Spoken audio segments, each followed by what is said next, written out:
The fluorescent lights of the oncology wing cast an unflattering pallor over everything they touched. Machines hummed with clinical indifference, and the air smelled faintly of disinfectant and fear. Alex Hale sat rigidly in the consultation room, his expensive navy suit, looking strangely out of place against the sterile white walls. For a man who had built a billion-dollar hotel empire by 32, he suddenly looked like a lost boy, waiting for a sentence he already knew was coming, his eyes fixed on the glowing MRI displayed on the monitor. A mass the size of a golf ball sat lodged in his brain, a silent intruder threatening to steal everything. Dr. Whitaker cleared his throat gently, his voice professional, but tinged with pity. "The surgery is technically possible, Mr. Hale, but the chances of surviving it are less than 10%. Without it, you will likely have only a few months." The words fell like stones, measured and final. Alex's fingers curled against his knees, digging crescents into the fabric of his tailored trousers.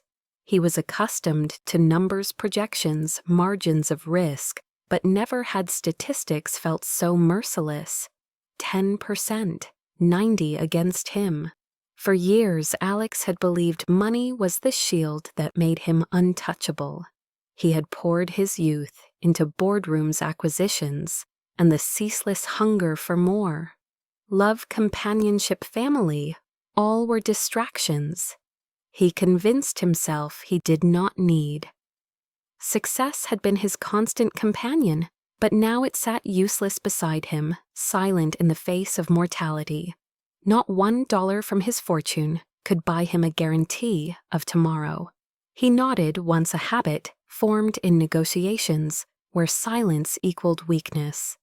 The doctor continued speaking about treatment plans possible, clinical trials, palliative care, but the words blurred into static. All Alex heard was the pounding of his own heartbeat and the echo of emptiness in his chest. Leaving the office, he walked through the hospital corridor with the mechanical precision of a man whose body had not yet caught up with his crumbling soul. Nurses past families huddled together, but he felt suspended in glass untouchable yet already gone. The automatic doors whooshed open and the chill of late autumn struck his face. Outside Manhattan carried on as if nothing had changed. Taxis honked, business people hurried with lattes in hand, and a billboard not far from the hospital carried his own name in bold letters, advertising his latest luxury resort. He had built an empire, but at this moment he had never felt poorer. His driver opened the back door of the waiting black car, but Alex hesitated. His phone vibrated in his pocket, filled with notifications about meetings, deals, and investor calls. His thumb hovered over the screen. Cancel Portland. Delay the Zurich call. All meaningless now. He scrolled past contacts he spoke with daily and paused on one he had not dialed in over a decade. Claire Dawson. Her name alone ignited memories he had tried to bury under layers of ambition. 17 years old, she had been the girl with second-hand notebooks and eyes that saw through his arrogance. At 18, she had been the only one who cheered for him, not because of his family name, but because she believed in who he was beneath it. At 19, she had waited after school, giving him a look that had asked for something more, something he was too cowardly to give. And at 20, he had walked away without a word, choosing power over the only person who had ever made him feel real. Now facing death, her face returned to him with ruthless clarity. The warmth of her laughter, the sting of her silence when he left. He realized with a crushing weight that he had never truly stopped needing her. In all his years of empire building, She was the one constant absence that defined him more than all his wealth. Alex lowered himself into the leather seat of the car and spoke hoarsely to his assistant. "Find her. I do not care what it takes or how long. Claire Dawson. She used to live in Brooklyn. Start there." The car pulled away, skyscrapers blurring into streaks of glass and steel. Alex leaned back, pressing a hand to his temple as the dull ache reminded him of time slipping faster than he wanted to admit. The thought burned in his mind with unbearable urgency. If death was coming, he needed to face it with the truth he had run from for 12 years. He whispered the words into the quiet cabin as if saying them aloud might make them real. "I need her, just one night." Before the end, Alex Hale had not always been the man the world knew as a billionaire hotel tycoon. Once he had simply been a boy of 18, carrying the heavy weight of expectation on his shoulders. Born into a family whose fortune stretched back generations, his life had been mapped out before he could even speak. The Hale legacy was not about tenderness or patience. It was about ambition control and a relentless pursuit of dominance. At 18, his father spoke to him as if he were already a soldier in a battle that could never be lost. Business, reputation, power. These were the gods Alex was raised to worship. And yet, in the midst of that pressure, he had met Claire Dawson. Claire was nothing like the wealthy socialites who orbited his world.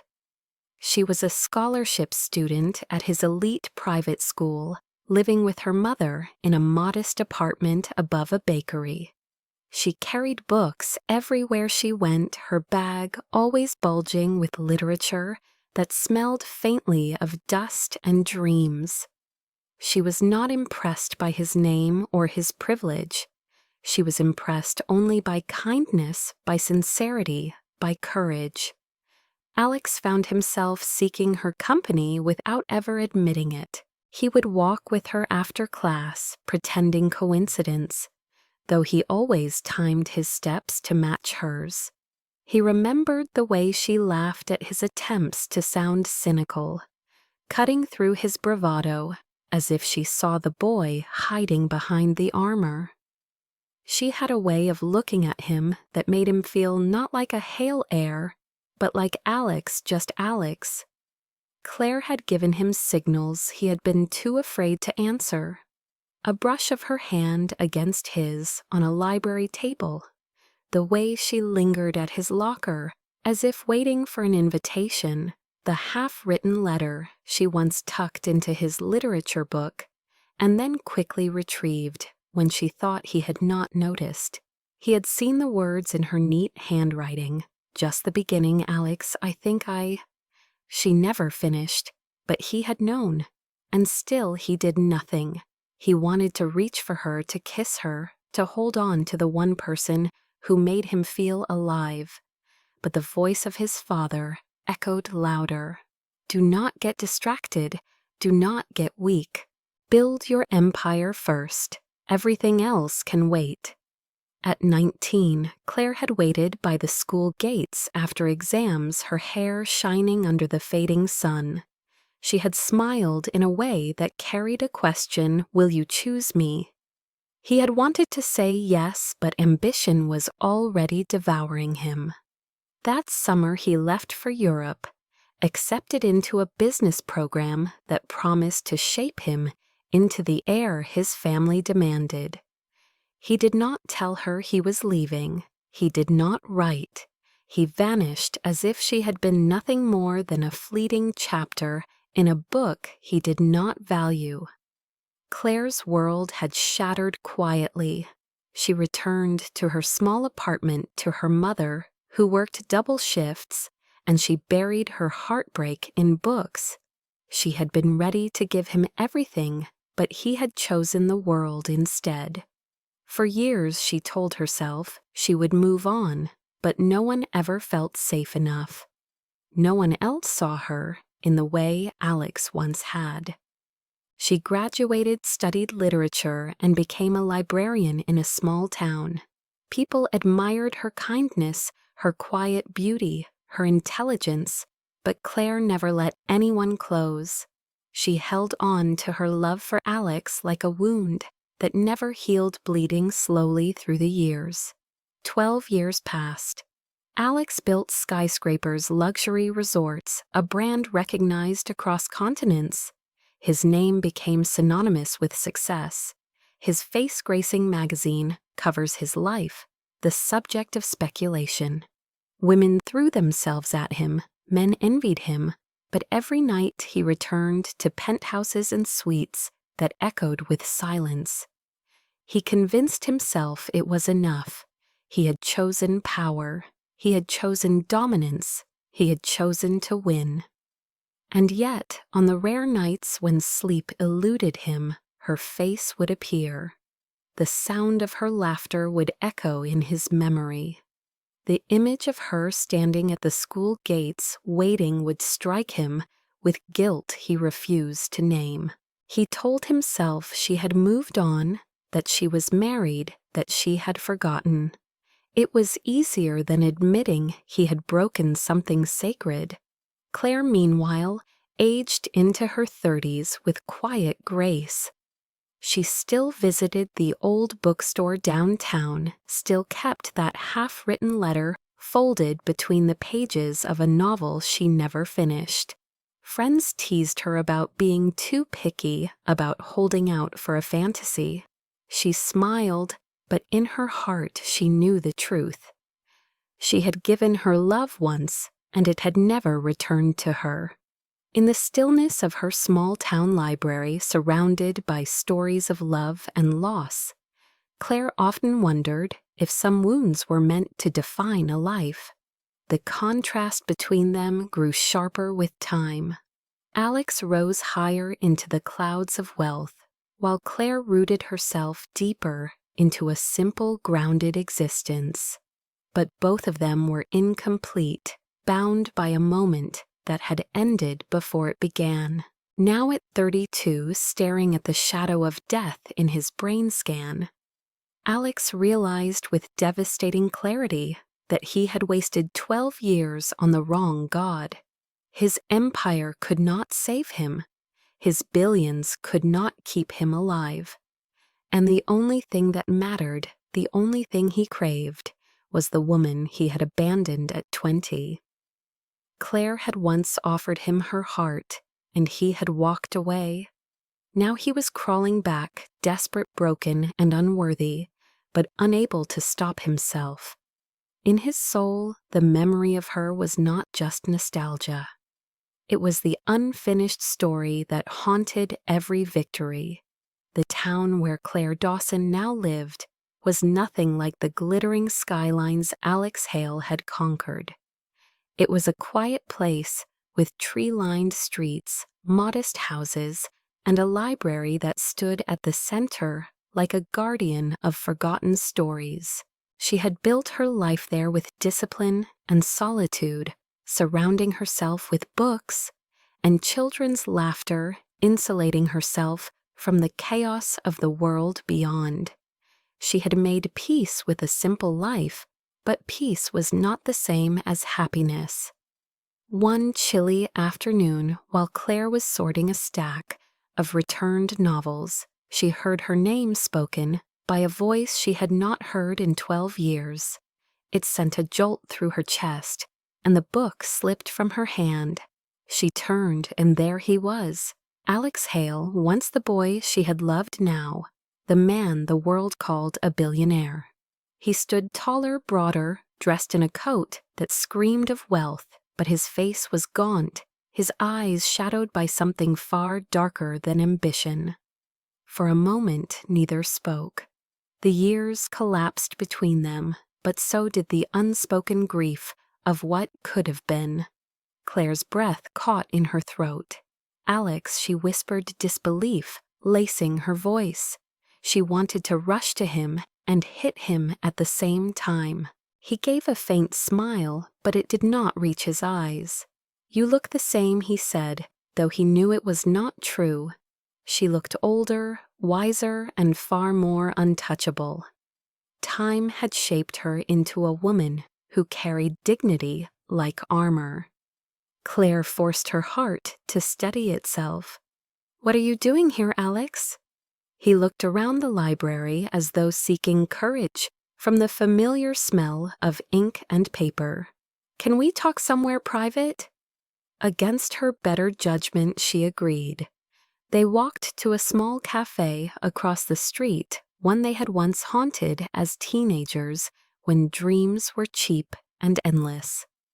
Now sitting across from him, Claire felt like she was staring at a stranger draped in the skin of a memory. He wrapped his hands around a coffee cup as if drawing warmth from it, but his fingers trembled.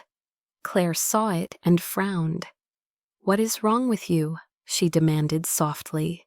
He lifted his gaze, and in his eyes she saw fear. Not the fear of a businessman facing loss, but the fear of a man staring at the end. "I am dying, Claire." The words landed like glass shattering on tile. She froze her mind, struggling to absorb them. "What do you mean?"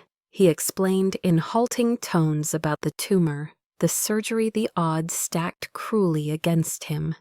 She felt her stomach twist, but even as sorrow flickered in her eyes, anger followed swiftly. After 12 years, this was how he returned to her life. Not with an apology, not with love, but with death. Claire gripped her cup tightly, her knuckles white. "Why are you telling me this?" He inhaled, and the plea that left his lips was raw, almost childlike. "Because before I go, I need to know what it means to love and be loved. And the only person I ever wanted that with was you. Give me one night, Claire, just one. Let me know what I missed." Her heart slammed against her ribs. She could not believe what she was hearing. Her eyes filled with tears, not of tenderness, but of fury. One night she repeated, her voice trembling. "Do you even understand what you are asking me? Do you know what you did to me? 12 years ago I loved you. I waited for you. I gave you every signal, every chance, and you walked away without even a goodbye. You chose your empire over me. And now you come back on the edge of death, asking me to give you everything I saved for the man who would love me. And you think that man is you." Alex flinched as if struck. His mouth opened, but no defense came. His silence was worse than lies. Claire stood abruptly, the chair scraping against the floor. People turned to look, but she did not care. She stared down at him, her vision blurred by tears. She had sworn never to shed for him again. "Do not ever think you can use me to soothe your regrets, Alex. My heart is not your consolation prize." With that, she walked out into the biting cold, each step heavy with the ache of reopening wounds she had buried. Alex sat frozen, her words slicing deeper than the tumor in his skull. For the first time in his life, he had no negotiation strategy, no wealth to wield, no power to command. All he had was a hollow plea and the image of her back as she walked away, leaving him to the silence he had earned. In that moment, he realized he had broken her twice, once by leaving and again by returning too late. But Alex also knew something else he could not give up. Not on her, not now. He would find a way to make her see that his plea was not about taking, but about finally giving. Claire returned home that night with her emotions in chaos, her hands shaking as she fumbled with the keys to her small apartment. The moment the door closed behind her, the tears came in violent waves. She pressed her back against the wood, sliding to the floor, clutching at her chest, as if to contain the storm inside her. 12 years of buried love, 12 years of silence, 12 years of waiting without admitting she was waiting. All of it surged back because Alex Hale had walked into her library looking like a ghost and asked her for something she could not comprehend. She dragged herself into the living room and pulled a wooden box from beneath the couch. Inside were relics of a past she had tried to forget. Old photographs, faded notes, and at the very bottom, a folded letter she had written at 18 but never delivered. Her eyes blurred as she unfolded the page, reading the words she had written so long ago. "Alex, I think I love you."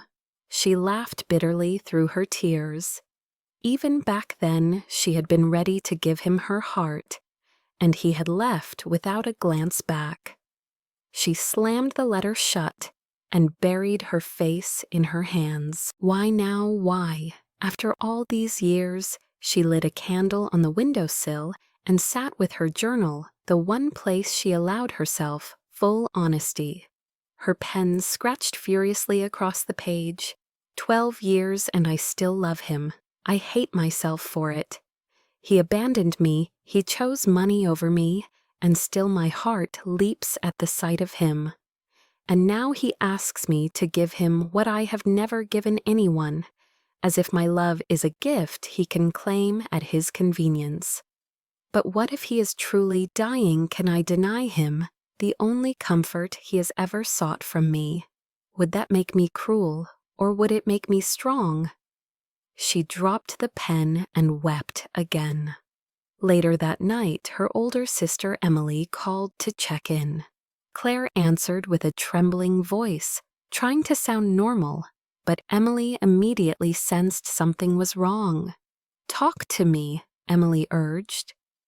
Claire hesitated, then confessed everything. About Alex, about the tumor, about his plea for one night. Emily's silence on the other end of the line stretched long, and then her voice came calm but firm. "Claire, you need to ask yourself one question. Do you want to protect your pride, or do you want to give yourself closure? Because whether he lives or dies, this man is still the one you have loved for half your life." Claire bristled. "Are you saying I should give in to him?" Emily sighed. "I am saying that sometimes our hearts already know the answer, even when our minds resist it. You have been alone all these years because no one else could measure up to him. Maybe this is your chance to finally say everything that was left unsaid." Claire hung up, feeling no clearer, only heavier. She paced the apartment, her bare feet cold against the wooden floor. The images kept replaying in her mind. Alex in the cafe, his trembling hands, his haunted eyes, the way his voice cracked when he asked for love. She wanted to hate him, but hate could not erase 12 years of longing. She wanted to say no, but no felt like condemning him to die without knowing the truth. And the truth was, she had never stopped loving him. That night, she could not sleep. She sat by the window as the city lights flickered, whispering questions into the dark. What if I give him this night and he dies, leaving me broken all over again? What if I refuse and he dies thinking I never loved him? What if by some miracle he lives and this night changes everything? At dawn, she opened her closet and pulled out a faded scarf Alex had once admired when they were teenagers. She had kept it all these years, though it no longer matched her style. She held it to her face, breathing in the ghost of a memory. Her decision formed not out of logic, but out of surrender. She could not let him go to his death without knowing she had loved him, still loved him, always would love him. By morning she was exhausted, her eyes swollen from tears, but her heart was steady with resolve. She would see him again, not to agree to his plea immediately, but to confront him with the truth he had run from 12 years ago. He needed to hear how deeply he had wounded her, how much she had lost because of his ambition, and how much of herself she still wanted to give despite it all. Claire knew the risk. She knew she might destroy what little remained of her pride, but pride had never been enough to fill the hollow place in her chest. Love had always lived there quietly, patiently, painfully. That evening she wrote one last line in her journal before heading out to meet him. "If I do this, it will not be as a favor. It will be as the woman who still loves him after 12 years, and he must understand that love is not a consolation prize. It is everything." The lakefront estate where Alex was staying glowed with warm lights against the dusk sky, its grand windows reflecting the rippling water.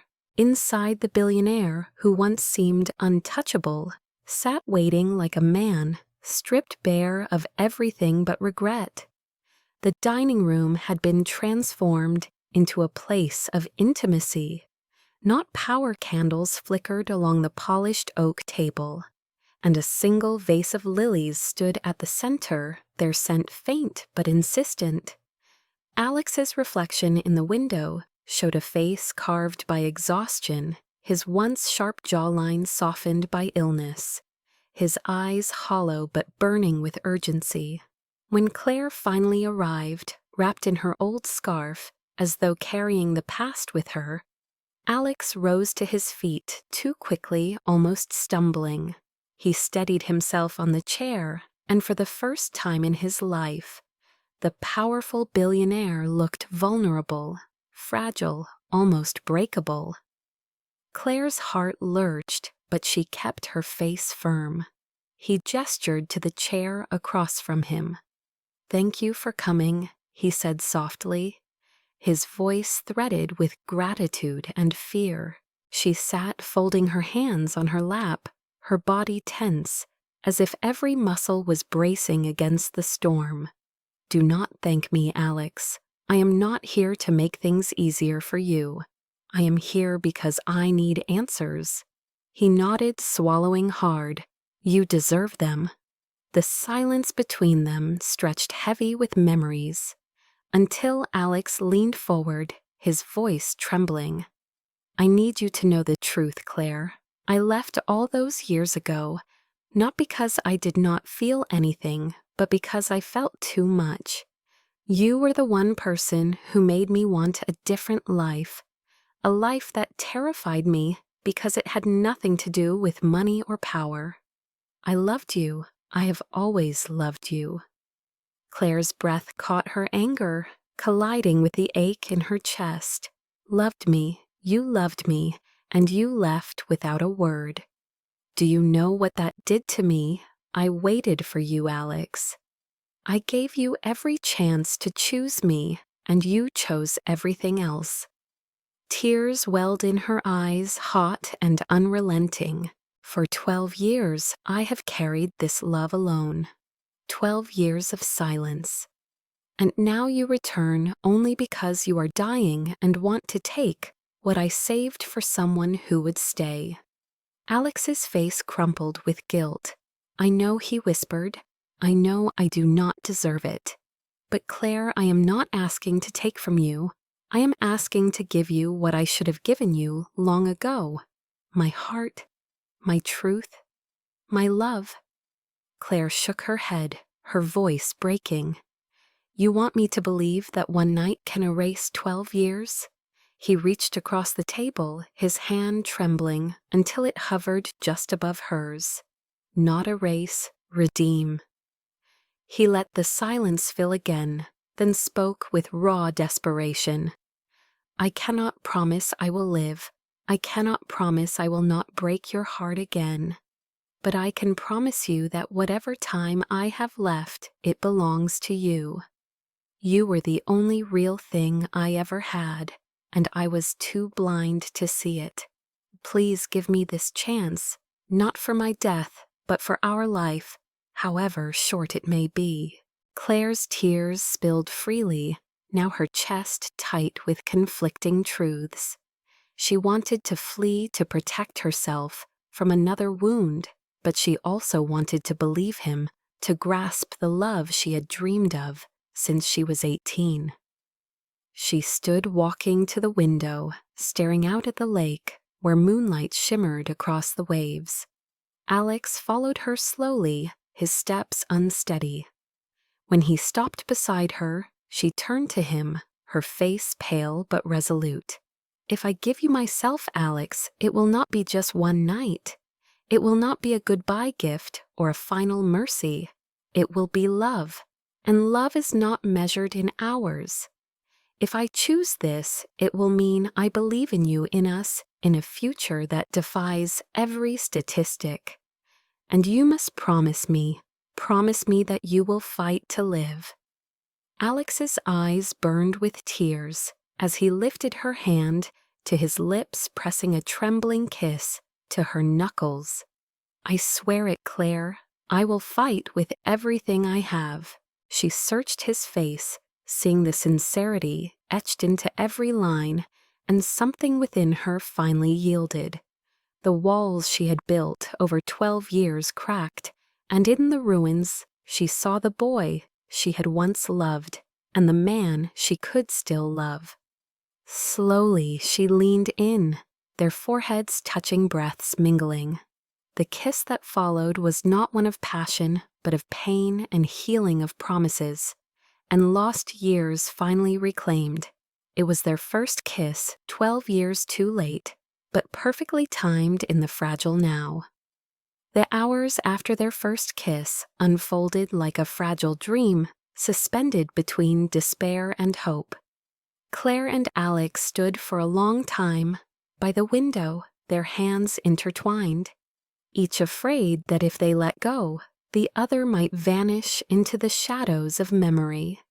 The lake shimmered under the moonlight, and the estate seemed to fall silent, as if the world itself were holding its breath for them. Alex guided her gently through the hallways until they reached a room lit softly by firelight. It was not the grand master suite that bore the cold pride of wealth, but a smaller chamber with shelves of books and warm rugs, a place chosen with care rather than display.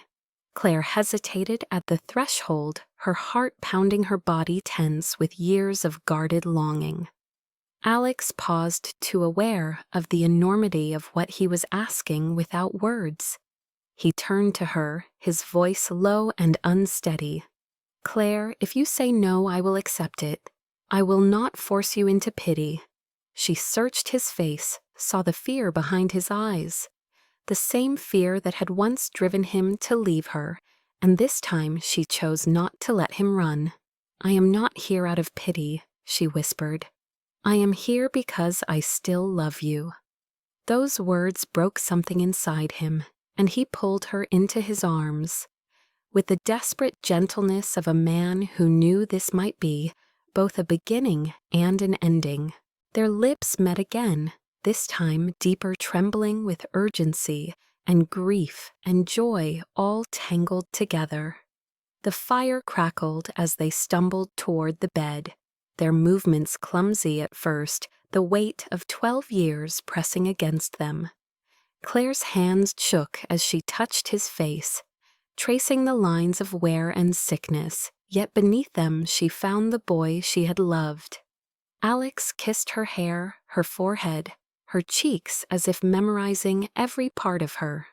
"You are everything I ever wanted," he murmured, his voice breaking. "I was a fool to leave, but if I die tomorrow, at least I will die, knowing this truth." She hushed him with a finger against his lips. "Do not speak of dying. Tonight is about living." Clothes fell away, not as symbols of lust, but of surrender. Claire, still a virgin, felt the terror of vulnerability, but also the warmth of trust. For the first time, she gave herself fully to someone, and that someone was the only man she had ever loved. Alex, once a conqueror of cities and markets, trembled like a man facing the greatest unknown of his life.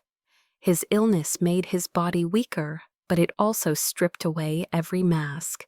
He was no longer a billionaire, no longer an heir, no longer a strategist.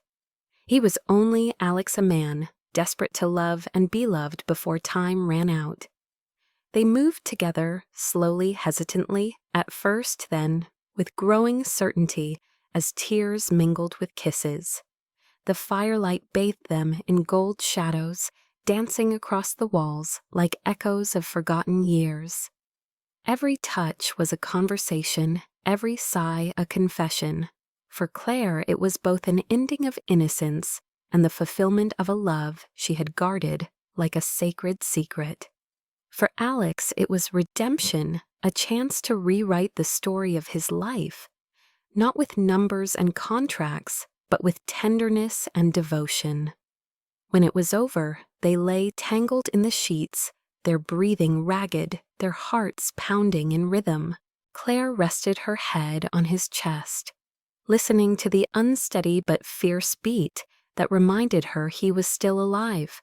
She traced circles on his skin, whispering words she had never dared to speak aloud. "I prayed for this," she confessed. "For 12 years I prayed you would come back. Even when I hated you, I still prayed." Alex's hand tightened around hers, his eyes glistening. "And I spent 12 years running from the only thing that mattered. Tonight you gave me more than I deserve, Claire. You gave me forgiveness." She lifted her head and looked at him through tears. "I did not give you forgiveness. I gave you love. There is a difference." Outside, the wind whispered through the trees, and the lake reflected the moon with quiet reverence. It felt as though the universe had bent just for them, granting a pause in time, a moment carved out of eternity. Claire kissed him again, softer now with the tenderness of a vow. "You will live, Alex. I will not let you go. I will pray. I will fight, I will believe until the very end." And for the first time in months, Alex felt the weight in his skull lift slightly, as though her love itself were battling the darkness within him. He smiled, weary but luminous. "Then let us fight together." They drifted into sleep in each other's arms, and as dawn crept through the curtains, Claire awoke to the sight of Alex still breathing beside her. His face calm, his hand clasped tightly around hers, as though he feared she might disappear. She realized then that something had shifted. It was not just the intimacy they had shared, but the hope it had ignited. A night that was meant to be an ending had become the fragile beginning of something far greater. The morning sun filtered through the lace curtains, casting soft patterns across the room. Claire stirred awake, first her body aching with the weight of a night both tender and overwhelming. For a moment she lay still, her cheek resting against Alex's chest, listening to the steady rhythm of his heartbeat. The fear that he might be gone dissolved when she felt the warmth of his breath on her hair. Relief washed over her so profound, she closed her eyes again and whispered a prayer of gratitude. Alex woke moments later, blinking into the light as though uncertain he had survived the night. His hand reached instinctively for hers, tightening with a strength he had not felt in months. "I do not know how to explain this," he murmured, "but I feel different. The ache in my head is not as sharp, the heaviness in my body is less." Claire brushed his hair back gently, her eyes wide with hope. "Maybe it is nothing, maybe it is just this moment, but Alex, maybe it is something." He laughed softly, though his voice cracked with disbelief. "Imagine me a man who built an empire on hard facts and logic, daring to believe in miracles. But when I look at you, I think maybe miracles exist." They spent the morning in quiet conversation, tangled in the sheets like two people who had finally stepped into the truth of themselves. For Alex, each moment felt like stolen time. For Claire, each moment felt like the restoration of something she had been denied for 12 long years. She cooked breakfast in the small kitchen downstairs, her hair pulled into a loose knot, and Alex watched her from the table with a softness that surprised even him. He had seen women draped in diamonds, women who glittered under chandeliers, yet none had looked as radiant as Claire in a simple cotton dress frying eggs with the window open to the sound of birds. He thought of how close he had come to never seeing her again, and his chest tightened with gratitude. Later that day, they visited the hospital for another consultation.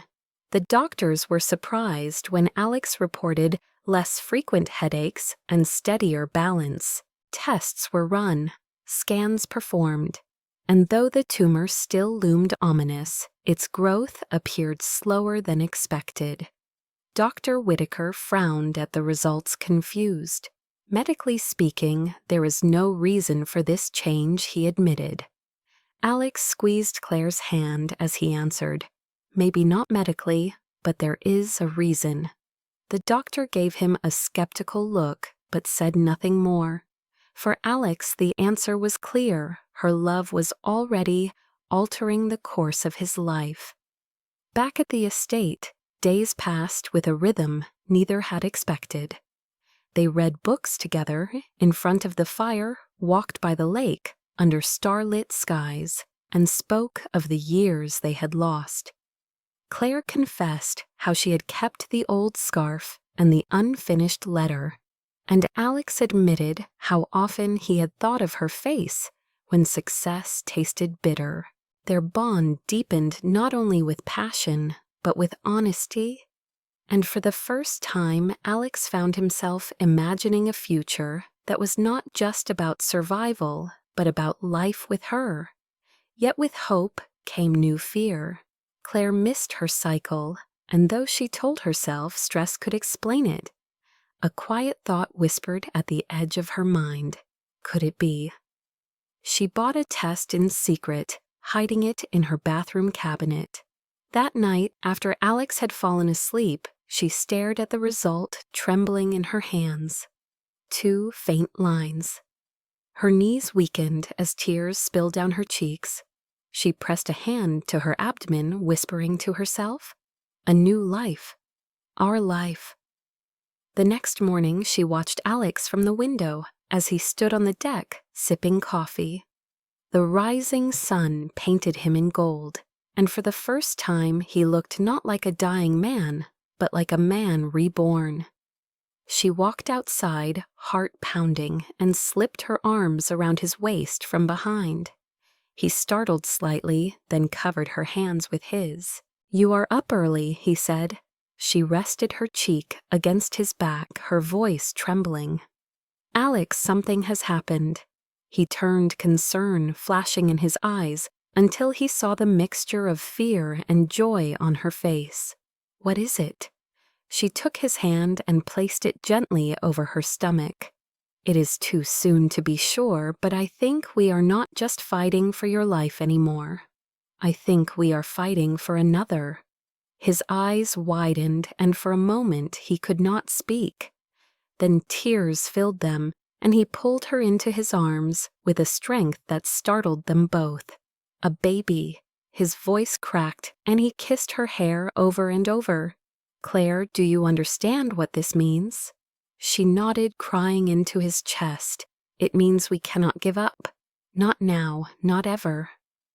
The weight of despair that had pressed on Alex's soul since the diagnosis lifted in a rush.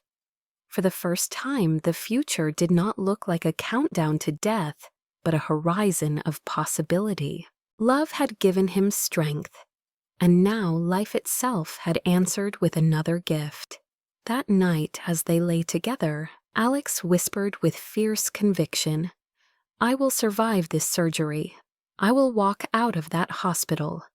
I will raise this child with you." Claire touched his face, her eyes glowing with faith. Then we will call it a miracle, not of medicine, but of love.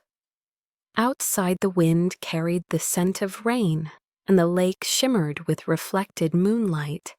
For the first time in 12 years, Claire felt whole. For the first time in his life, Alex felt free. And between them, the beginning of a miracle had already taken root. News of Alex Hale's condition leaked faster than either of them could have imagined. Within a week, the tabloids were splashed with headlines, "Billionaire Hotel Mogul Seen," with small-town librarian and rumors of terminal illness shadow his empire. Paparazzi swarmed the town, parking their vans outside the library, where Claire worked snapping pictures of her when she left for groceries, shouting questions about whether she was the secret lover of a dying billionaire. Claire tried to ignore them, but the whispers at work cut sharper than cameras ever could. Co-workers eyed her differently, some with pity, others with judgment, murmuring about how quickly a man of Alex's stature might discard her once the novelty wore off. One evening she returned home in tears, collapsing on the sofa with her face in her hands. Alex found her there, her shoulders shaking, and he dropped to his knees in front of her, lifting her chin gently. "I am sorry, Claire. This is my fault. You should never have been dragged into this storm." She pushed his hands away, her eyes blazing with fury through her tears. "No, Alex, do not say that. What hurts is not the whispers, it is the fear that all of this is temporary, that you are saying the words I have longed to hear, because you are dying, not because you mean them. If you do not survive the surgery, what am I left with? Just humiliation and broken pieces." Alex flinched, as if her words had sliced him open, but he did not retreat. Instead, he took her hands and pressed them to his chest. "Claire, listen to me. I have lived my whole life afraid to need anyone afraid to be vulnerable, and it cost me 12 years with you. But when I look at you now, I know with absolute certainty that I do not just want one night or one last memory. I want you in every sense for as long as life allows, whether that is 3 months or 30 years. I want it to be with you, still." She looked unconvinced, her lips trembling as she whispered, "Then prove it. Do not just say the words because you are desperate. Show me that you would choose me even if death were not pressing against your shoulder." Alex's throat tightened. He knew she deserved more than hollow declarations. That night, he left the estate quietly and drove into the city, ending up at the cemetery where his father was buried. Standing before the grave, his breath visible in the cool night air, Alex spoke aloud for the first time in years. "Father, I built the empire you wanted. I chased everything you told me mattered. But none of it fills the emptiness. I lost her once because I was too afraid, and now I might lose her again because I am too late." He knelt in the grass, pressing his forehead to the cold stone. "I love her. I always have. She is the only thing that makes sense in a world that is crumbling around me. If I survive this, it will not be for my legacy or my empire. It will be for her, for our child, for the family I never thought I could deserve." He stayed until the stars blurred through tears, then drove back to Claire with a decision burning in his chest. The next morning he woke her gently and took her hand. "Come with me," he said. He drove her to the place where they had first kissed as teenagers. A small park bench beneath an ancient oak tree behind their old school. She looked around, memories flooding her, and her eyes softened despite her anger. "Why here?" she asked. Alex dropped to one knee, his voice shaking but his eyes steady. because I need you to know that I am not asking for a night anymore. I am not asking for pity or closure. I am asking for a life." He pulled out a small velvet box inside a ring that had belonged to his mother. Claire gasped her hand, flying to her mouth as tears filled her eyes. Alex continued, his voice raw. "Claire Dawson, I wasted 12 years because I was a coward, but I will not waste another second. I want to marry you. I want to fight for us, for the child we may have, for every day that might still be ours. Please say yes, not to my illness, but to my love." Claire's sobs broke free, her heart torn open. She dropped to her knees before him, cupping his face with trembling hands. "You fool," she whispered through her tears. "I have been saying yes to you in my heart since I was 18, and though I am terrified, I cannot say no now. Yes, Alex, yes, I will be yours." He slid the ring onto her finger, their hands shaking with the enormity of it. Then he kissed her, not with desperation, but with a steady promise. For the first time, Claire felt not like a woman clinging to a dying man, but like a woman standing beside the love of her life, ready to face whatever came next. That night, as they lay together once more, she whispered against his chest, "If you break this promise, I will never forgive you." He smiled faintly, pressing his lips to her hair. "Then I will not break it, because this time, Claire, I finally understand. Love is not a distraction. It is the only reason to fight." The date of the surgery arrived sooner than either of them wanted. The hospital halls were sterile-smelling of antiseptic and fear, and Claire felt her knees weaken with every step she took beside Alex's gurney. He wore the pale blue gown of a patient, but he carried himself with the quiet dignity of a man who had made peace with his choices. His hand never let go of hers as the nurses prepared him for the operating room. Claire's heart hammered in her chest, her other hand instinctively brushing against her stomach, as if to remind herself of the secret growing inside her. She leaned close, whispering into his ear, "You promised me, Alex. You promised you would fight." He squeezed her hand weakly, his eyes locking on hers with fierce determination. "And I intend to keep that promise. I will come back to you, to our child, to the life we are building."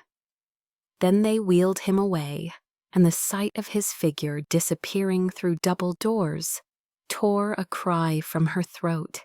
Claire sat in the waiting room, her sister Emily beside her, hours stretching into eternity.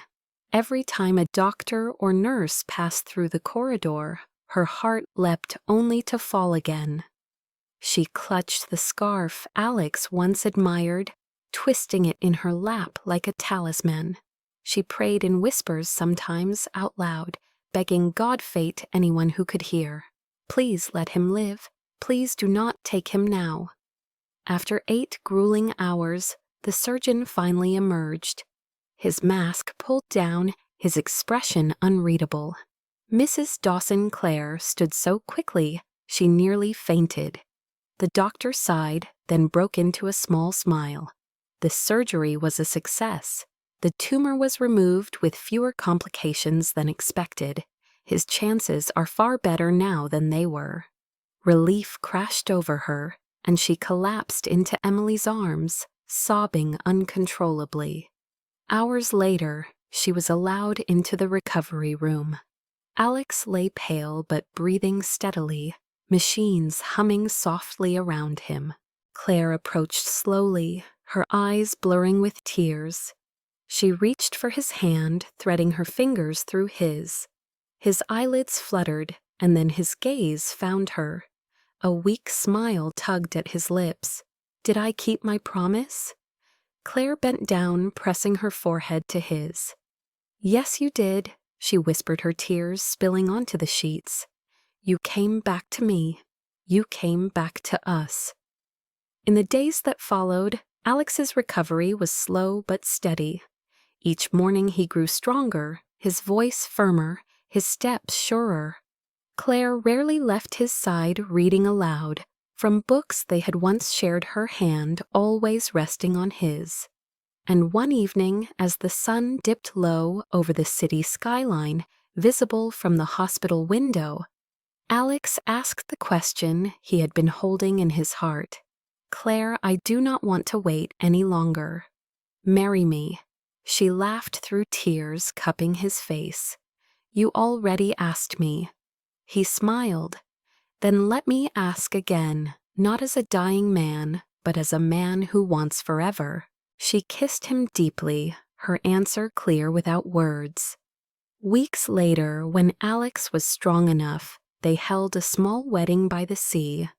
The ceremony was intimate, just family and a few close friends.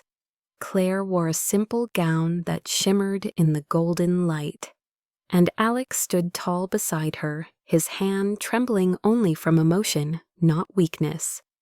As they exchanged vows, the ocean roared like a witness to their redemption. Claire's veil lifted in the salty breeze as Alex promised her not just love, but a lifetime of devotion.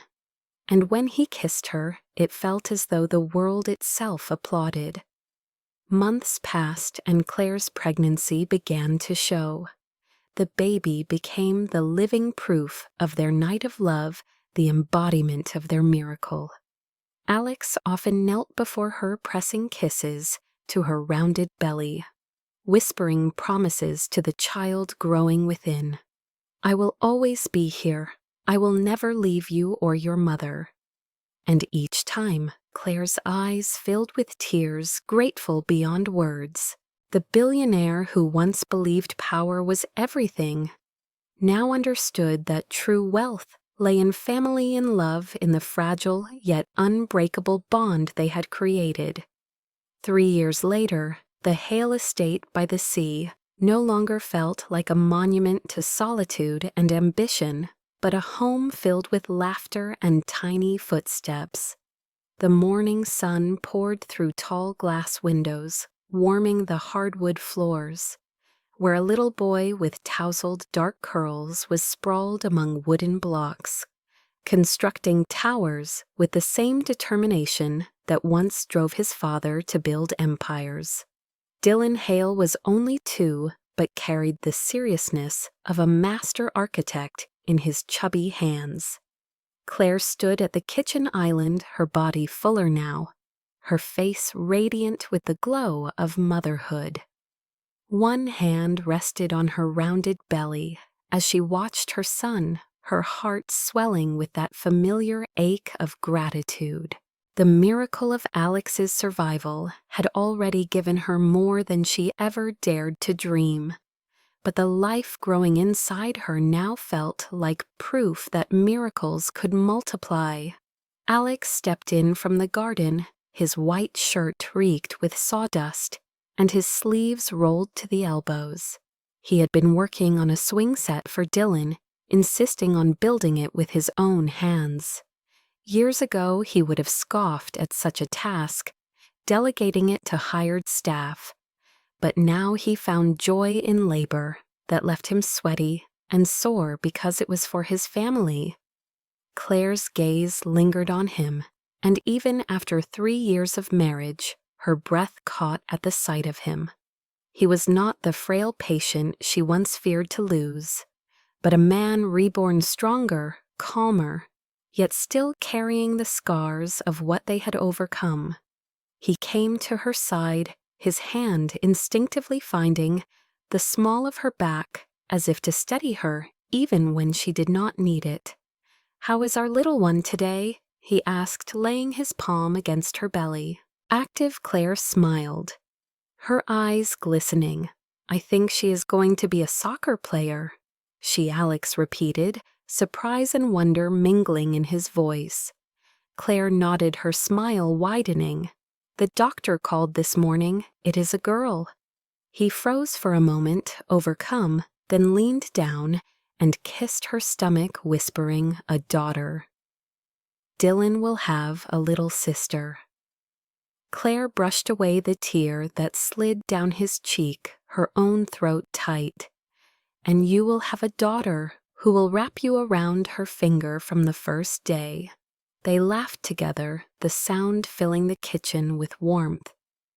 Later that afternoon, Emily visited with her own children, and the house rang with the chaos of cousins, playing toys clattering and voices overlapping. Emily hugged Claire tightly, whispering, "You look happier than I have ever seen you." Claire smiled. "Because I am." That night, after the house had grown quiet and Dylan slept peacefully in his crib, Claire and Alex sat together on the back porch, watching the sunset fade into starlight. The completed swing set stood proudly in the yard, waiting for the adventures of tomorrow. Alex slipped his arm around Claire's shoulders, pulling her close. "Are you happy?" he asked softly, his voice filled with that familiar need for reassurance. Claire turned to him, studying the man who had once walked away, and then returned to give her everything. Deliriously, she answered, pressing a kiss to his lips. "And you, Alex Hale, are you happy?" "More than I ever thought possible," he replied without hesitation. "Sometimes I wake up and cannot believe this is real. That you are my wife, that Dylan calls me Daddy, that we are about to welcome another child. It feels like a dream I was never brave enough to imagine." "But it is real," Claire said firmly. "This family we built, it is real." He kissed her then slow and lingering, as the stars blinked awake above them. Later, lying in bed with her head on his chest, Claire whispered, "Do you ever wonder what would have happened if you had never gotten that diagnosis?" Alex thought for a moment, then answered with honesty, "I think we still would have found each other. Maybe it would have taken longer. Maybe we would have had to lose each other again first, but the universe would not have let us miss this forever." Claire laughed softly. "That is very romantic for a hotel mogul." He chuckled, pressing a kiss to her hair. "I am a romantic hotel mogul, married to a librarian who taught me that happy endings are real." They drifted into sleep, wrapped in the certainty that love had given them not only survival, but purpose. Years passed, and their home grew busier, filled with the voices of children and the presence of family who never tired of reminding them how close they had come to losing everything. At Dylan's 5th birthday party, Alex stood by the grill, flipping burgers his daughter Lily, clinging to his leg and giggling. Claire watched from the porch, her heart overflowing. She thought of the girl she had once been, the one who waited 12 years for a boy who never came, and she wanted to reach back through time and tell that girl, "Hold on. The story is not over. The pain will become part of the miracle." That evening, after guests had gone and the children were asleep, Claire and Alex sat again on the porch, just as they always did, their ritual of gratitude. He took her hand, kissed it gently, and whispered, "Best decision I ever made was asking you to spend one night with me." She smiled, shaking her head. "The best decision you ever made was asking me for forever." He nodded, conceding. "And the bravest thing I ever did was survive to live it." They sat in silence then, the kind of silence that spoke louder than words broken only by the soft sound of waves and the distant cry of gulls. Love, Claire thought, was not the fairy tale she once read about. It was harder, messier, forged in heartbreak and healed in forgiveness. But it was also stronger, brighter, capable of turning despair into joy and endings into beginnings. Their story had started with desperation and a plea for one night, but it had become a lifetime of miracles. And as Alex pulled her closer, she knew the truest miracle was not the surgery that saved him or the children they had brought into the world, but the fact that after 12 years of silence, love had been waiting patiently for them to be brave enough to claim it.